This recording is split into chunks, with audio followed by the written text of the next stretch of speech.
Hello friends, welcome to my YouTube channel. आज हम एक नया टॉपिक लेके आए हैं और ये टॉपिक है VSEPR थ्योरी। ठीक है, VSEPR का मतलब क्या होता है? Valence shell electron pair repulsion. Valence shell में जो इलेक्ट्रॉन है ना, किसी मॉलिक्यूल के बैलेंस सेल में जो इलेक्ट्रॉन होंगे उनमें किस प्रकार का रिपल्सन देखने को मिलता है उसको हम यहाँ पे समझेंगे। तो उसके लिए कुछ रूल्स दिया हुआ है, कुछ नियम दिए हुए हैं। इन नियम को हम एक एक करके देखते हैं। तो पहला नियम है atoms only contain bonding electron pair. यदि किसी मॉलिक्यूल में जो सेंट्रल एटम है, तो अगर वो केवल बॉन्डिंग इलेक्ट्रॉन पेयर रखता है, जैसे कि हम यहाँ पे ले लेते हैं ए और बी, है ना, ए और बी टाइप का मॉलिक्यूल। तो यहाँ पे हम ये देख सकते हैं कि ए और बी के बीच में क्या हुआ, इलेक्ट्रॉनों की साझेदारी हुई और क्या बनाए हैं, ये सिग्मा बॉन्ड बनाए हैं। इसमें ए एक परमाणु है और बी अलग अलग जो भी परमाणु होगा दूसरा। ठीक है, तो अगर इसमें केवल बॉन्ड पेयर मतलब साझेदारी वाला बंद वाला पेयर अगर मौजूद यहाँ होता है तो इसकी जो जियोमेट्री होगी वो रेगुलर होगी। अब रेगुलर जियोमेट्री कहने का मतलब क्या है कि अगर किसी मॉलिक्यूल में दो बॉन्ड पेयर हैं, बॉन्ड पेयर कितने हैं? दो हैं। तो जहाँ इस तरह से दिखाया हुआ है दो बॉन्ड पेयर, तो दो बॉन्ड पेयर अगर मौजूद है तो उसका जो जियोमेट्री होगा वो क्या होगा? लाइनर होगा। अब उसके बीच में जो बॉन्ड एंगल बनेगा दोनों बंध के बीच में वो क्या होगा? 180 डिग्री का होगा। ठीक है, इसी टाइप से अगर तीन बंद पेयर हैं तो वहां पे क्या होगा? ट्राइगोनल होगा स्ट्रक्चर उसका इस तरह से, है ना। मतलब यहाँ पे क्या हो गया? बी बी बी जुड़ा हुआ है, अब बीच में क्या है? ए है। तो यहाँ पे जो बॉन्ड एंगल होगा वो होगा क्या? 120 डिग्री का होगा। इसी टाइप से अगर फोर बॉन्ड पेयर हैं तो टेट्राहेड्रल होगा। टेट्राहेड्रल संरचना कुछ इस तरह से होता है और इन सभी के बीच में बॉन्ड एंगल कितना होगा? 10928 सेकेंड का होगा। ठीक है, और फिर पांचवा, अगर पांच बॉन्ड पेयर हैं तो संरचना क्या होगा? ट्राइगोनल बाइपिरामिडल होगा। 6 होगा तो ऑक्टाहेड्रल होगा कुछ इस तरह का। तो इन सब को हम क्या कहते हैं? Regular geometry. ठीक है, रेगुलर जियोमेट्री होता क्या है कि देखो ये बंध जो है वो इलेक्ट्रॉन से बना हुआ है। ठीक है, यहाँ पे जरूर साझेदारी हुई है इलेक्ट्रॉनों की, तब जाके बंध बना है, सिग्मा बॉन्ड बना है। ठीक है, तो सिग्मा बॉन्ड बना है तो वहां पे इलेक्ट्रॉन डेंसिटी होगा, इस एक्सिस में इलेक्ट्रॉन डेंसिटी होगा। इलेक्ट्रॉन डेंसिटी और इलेक्ट्रॉन डेंसिटी के बीच में क्या होता है? रिपल्सन होता है। नेगेटिव चार्ज और नेगेटिव चार्ज के बीच में क्या होता है? रिपल्सन होता है। तो ये क्या करना चाहते हैं? एक दूसरे से अधिकतम दूरी कंटेन करना चाहते हैं, अधिकतम दूरी में रहना चाहते हैं। इसलिए इसका जो अधिकतम दूरी होगा क्या होगा? 2 वाला कंपाउंड का 180 डिग्री होगा। ठीक है, 3 वाला कंपाउंड का क्या होगा? 120 डिग्री, एक इधर एक इधर एक इधर। ठीक है, तो कुछ इस तरह से वो बराबर बराबर रिपल्सन करेंगे। तो ये सारे के सारे क्या है? रेगुलर जियोमेट्री है। ठीक है, तो चलिए इसको हम थोड़ा सा क्लीन कर देते हैं, स्पेस मिल जाए हमको।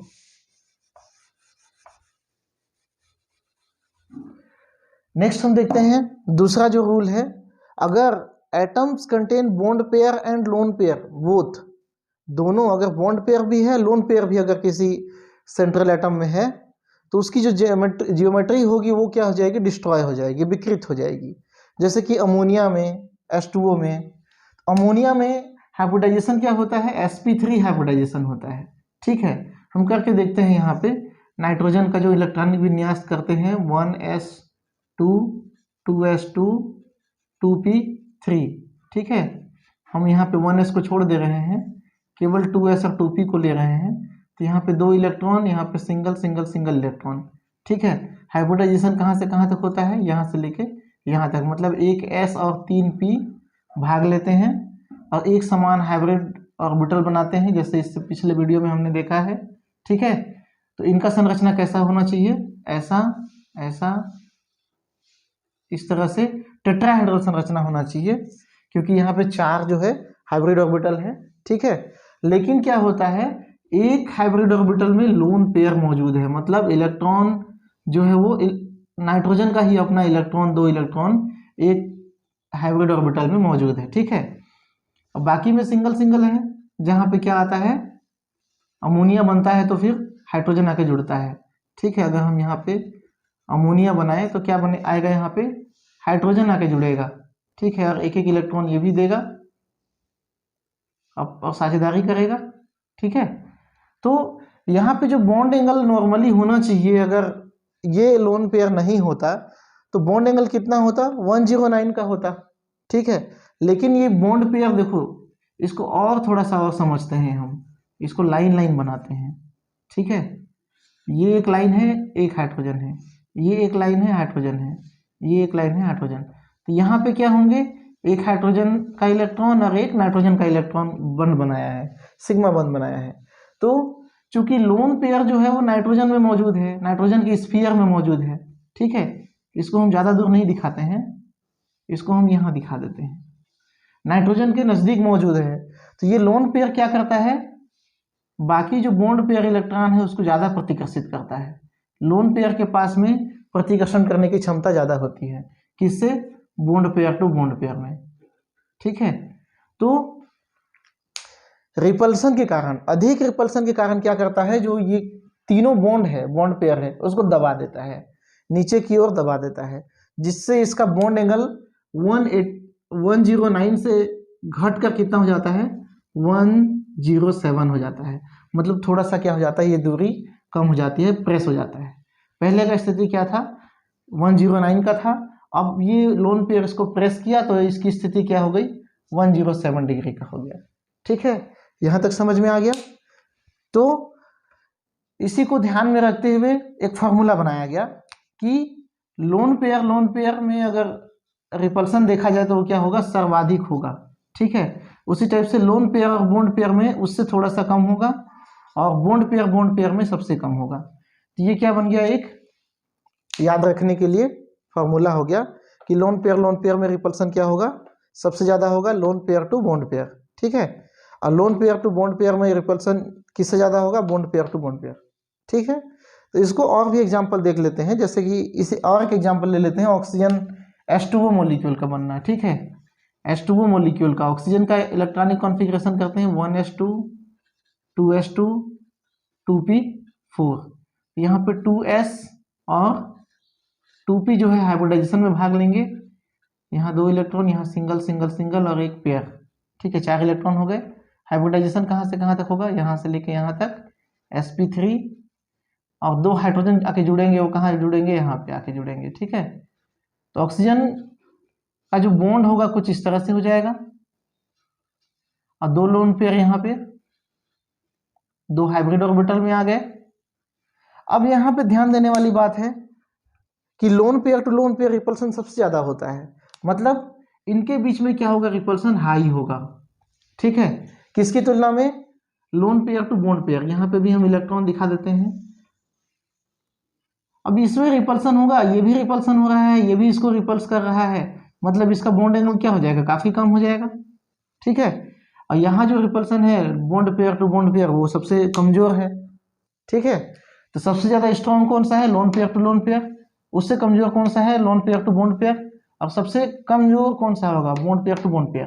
तो यहाँ पे इसका जो बॉन्ड एंगल बचता है होना चाहिए कितना, sp3 हाइब्रिडाइजेशन है, मतलब 10928 सेकेंड का होना चाहिए, लेकिन बचता कितना है, 104 डिग्री 5 सेकेंड का बचता है, ठीक है। तो इसी तरह से अगर हम H2O का जो संरचना देखें तो वो क्या होता है, एंगुलर होता है, ऑक्सीजन HH, क्यों, क्योंकि इसके अपने पास लोन पेयर हैं, ठीक है। इसी टाइप से अमोनिया का स्ट्रक्चर कैसा होता है, पिरामिडल होता है, एक पिरामिड के समान होता है, त्रिभुज है और पिरामिड है इस टाइप का, ठीक है। तो यहाँ पे 2 चीज से क्लियर हो गया होगा, 2 एग्जांपल से, कि lone pair to lone pair, bond pair to lone pair और bond pair to bond pair में किस तरह से रिपल्सन देखने को मिलता है, ठीक है। अगर समझ में ना आए तो कमेंट कीजिए, फिर से इसको विस्तृत रूप से देखेंगे, वैसे देखेंगे अभी देखेंगे ही है ना, कुछ कुछ मॉलिक्यूल्स का बनना हम देखेंगे। आई होप अमोनिया और H2O का बनना आपको समझ में आ गया होगा। ठीक है, नेक्स्ट रूल की तरफ चलते हैं। अगर BAB टाइप का कोई मॉलिक्यूल है ना, BAB, यहाँ पे और भी B हो सकता है। अगर यहाँ पे B का इलेक्ट्रोनेगेटिविटी बढ़ता है, इलेक्ट्रोनेगेटिविटी क्या होता है, बॉन्ड पेयर वाले इलेक्ट्रॉन को अपनी ओर खींचना। ठीक है, बॉन्ड पेयर वाले इलेक्ट्रॉन को अपनी ओर खींचने की टेंडेंसी क्या कहलाती है, इलेक्ट्रोनेगेटिविटी कहलाती है। जैसे कि ये A है और यहाँ पे B है। ठीक है, यहाँ पे अगर बीचों बीच में हम बॉन्ड पेयर ले लेते हैं, लेकिन अगर B का इलेक्ट्रोनेगेटिविटी ज़्यादा है तो ये बॉन्ड पेयर को क्या करेगा, अपनी ओर खींचेगा। ठीक है, तो यही इलेक्ट्रॉन पेयर जो है, बॉन्ड पेयर है ना, बॉन्ड पेयर को अपने साइड में खींचने की जो टेंडेंसी है वो क्या कहलाती है, इलेक्ट्रोनेगेटिविटी कहलाती है। तो अगर B का इलेक्ट्रोनेगेटिविटी बढ़ता है तो बॉन्ड एंगल क्या होता है, कम होता है। देखते हैं एग्जांपल से। यहाँ फॉस्फोरस तीनों जगह कॉमन है, फॉस्फोरस की इलेक्ट्रोनेगेटिविटी जो होगी वो होगी। ठीक है, लेकिन आयोडीन, ब्रोमीन और क्लोरीन में सबसे ज़्यादा इलेक्ट्रोनेगेटिव एलिमेंट कौन है, क्लोरीन है ना। देखिए ये इलेक्ट्रोनेगेटिविटी का साइन है जिसको मैं रेड कलर से दिखा रहा हूँ, किसके लिए, इस क्लोरीन, ब्रोमीन और आयोडीन के लिए। ठीक है, क्लोरीन ज़्यादा इलेक्ट्रोनेगेटिव है किससे, ब्रोमीन से, ब्रोमीन ज़्यादा इलेक्ट्रोनेगेटिव है किससे, आयोडीन से। तो क्या होता है, इलेक्ट्रॉन पेयर इसके कहाँ जाते हैं, क्लोरीन की तरफ आ जाते हैं। इसका इलेक्ट्रॉन पेयर कहाँ आता है, क्लोरीन की तुलना में थोड़ा सा ऊपर होता है। अब इसका बॉन्ड पेयर कहाँ होता है, और ऊपर होता है। ठीक है, देखिए यहाँ पे देखिए नीचे में बॉन्ड पेयर है, मतलब इनके बीच में डिस्टेंस ज़्यादा होगा, रिपल्सन कम होगा, और ये जो लोन पेयर है वो तो रिपल्स कर ही रहा है। ठीक है, यहाँ पे क्या होगा, रिपल्सन थोड़ा सा इसकी तुलना में कम होगा, समझ रहे हैं। अगर इसको मैं ये देखूं, एक A ले लेता हूँ, यहाँ B ले लेता हूँ, B ले लेता हूँ, है ना। अगर यहाँ पे इलेक्ट्रॉन है और रिपल्सन इतना काम कर रहा है तो समझ लीजिए ये स्थिति है। यहाँ पे एक लोन पेयर ले लेते हैं, लेकिन जैसे मैं इलेक्ट्रॉन को नीचे की ओर खिसकाता हूँ, यहाँ खिसका दिया, क्यों, इलेक्ट्रोनेगेटिविटी के कारण, तब क्या होगा, ये डिस्टेंस बढ़ जाएगा, ये डिस्टेंस क्या हो जाएगा, बढ़ जाएगा। और लोन पेयर तो अपने पावर से उसको प्रेस कर ही रहा है, तो उस स्थिति में ये क्या हो जाएगा, सिकुड़ जाएगा। ठीक है, अगर इलेक्ट्रॉन को हम यहाँ कर देते हैं फिर से, और ज़्यादा इलेक्ट्रोनेगेटिव एलिमेंट ले लेते हैं, तीन स्थिति मैं दिखा रहा हूँ, तो यहाँ पर डिस्टेंस और ज़्यादा बढ़ गया, किसका, लोन पेयर और लोन पेयर का। ठीक है, तो लोन पेयर और लोन पेयर का जो डिस्टेंस है वो बढ़ गया है।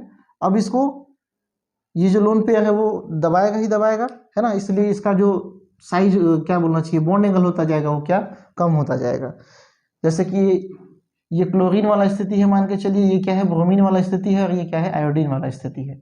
ठीक है, तो इसी तरह से जैसे जैसे इलेक्ट्रोनेगेटिविटी बढ़ेगा वैसे वैसे बॉन्ड एंगल क्या होता जाएगा, कम होते जाएगा, किसका, बी वाले का, या फिर बी वाला मतलब सेकेंडरी एलिमेंट का। ठीक है, सेंट्रल एटम का नहीं बोल रहे हैं यहाँ पे, क्या सेकेंडरी एलिमेंट जो होगा उसका, हम सेकेंडरी एटम जो होगा उसको बोल रहे हैं।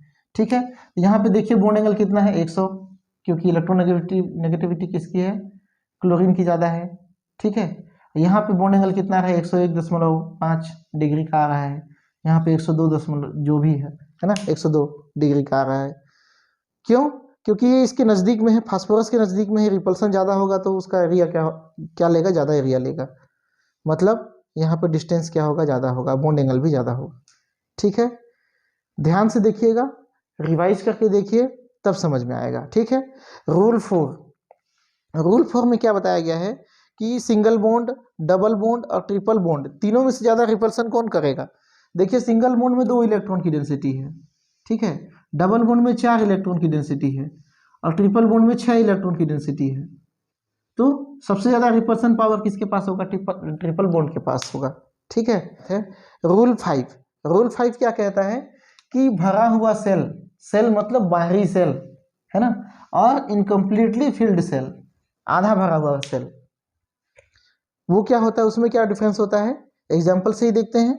जैसे कि सल्फर है, सल्फर का इलेक्ट्रॉनिक कॉन्फ़िगरेशन बाहरी सेल में क्या होता है, 3s2 3p4, और ऑक्सीजन है, ऑक्सीजन का भी क्या होता है, 2s2 2p4। s2p4 कॉमन है, लेकिन यहाँ पे क्या है, 3s और 3p है, यहाँ पे क्या है, 2s और 2p है। 3s 3p के साथ में 3d ऑर्बिटल भी होगा, ठीक है। इसके बाहरी ऑर्बिटल में टोटल कैपेसिटी इलेक्ट्रॉन की कितनी होनी चाहिए? यहाँ 2, यहाँ 6, यहाँ पे 10, 2 6 10 कितना 18 होना चाहिए। और यहाँ पे कितना होना चाहिए? 6 और 2 8 होना चाहिए। ठीक है, तो 2 इलेक्ट्रॉन ले लिया, ये क्या बना लिया? 2 इलेक्ट्रॉन किसके साथ साझेदारी किया? हाइड्रोजन के साथ में, तो इसकी कैपेसिटी कितनी हो गई? 8 और पूरा हो गया। ठीक है, यहाँ पे 2 इलेक्ट्रॉन लिया तो ये भी क्या हो गया? 8 ही हुआ, लेकिन इसकी कैपेसिटी कितनी है? 18 की है। ठीक है, मतलब ये क्या है? इनकम्प्लीटली भरा हुआ है। इनकम्प्लीटली भरा हुआ है कौन? सल्फर डाइऑक्साइड H2S गैस में। ठीक है, इसीलिए यहाँ पे जो बॉन्ड एंगल होता है, देखो अब यहाँ पे क्या होगा? इसमें भी 2 लोन पेयर है, इसमें भी 2 लोन पेयर है, दिखा देते हैं। ठीक है, तो यहाँ पे कंप्लीटली भरा हुआ है, तो रिपल्सन यहाँ पे क्या होता है? कंप्लीटली भरे हुए सेल में जो बॉन्ड पेयर रिपल्सन है वो भी प्रभावी हो जाता है।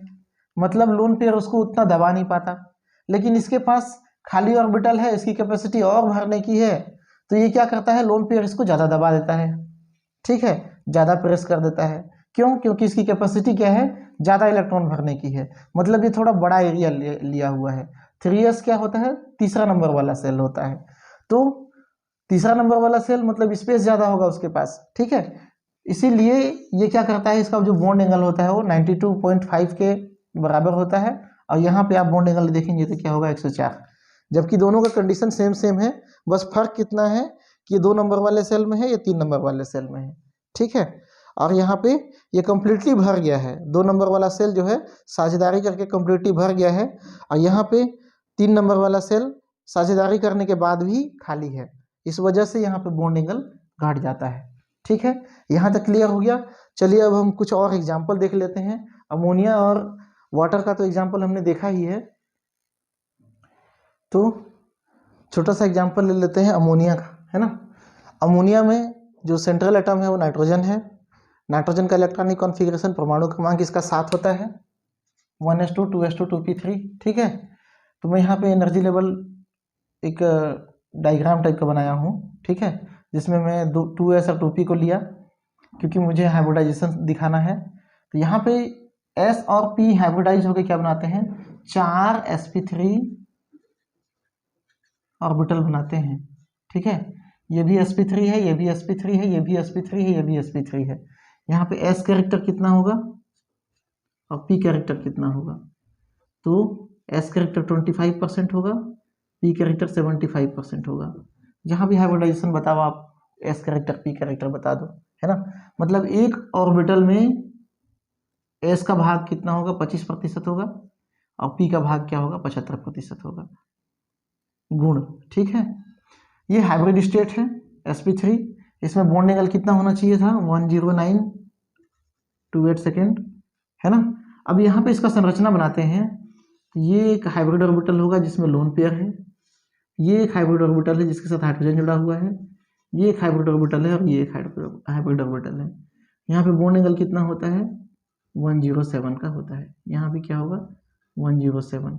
अगर पीछे से हम इसका और इसका लें तो वो भी क्या होगा? 107। ठीक है, तो इस तरह से इसका जो संरचना होता है वो पिरामिडल हो जाता है।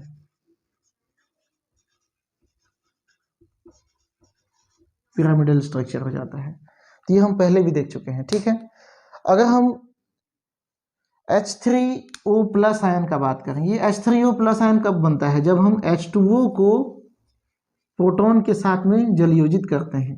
ठीक है, तो ऑक्सीजन क्या करता है? ऑक्सीजन के पास 2 लोन पेयर इलेक्ट्रॉन है।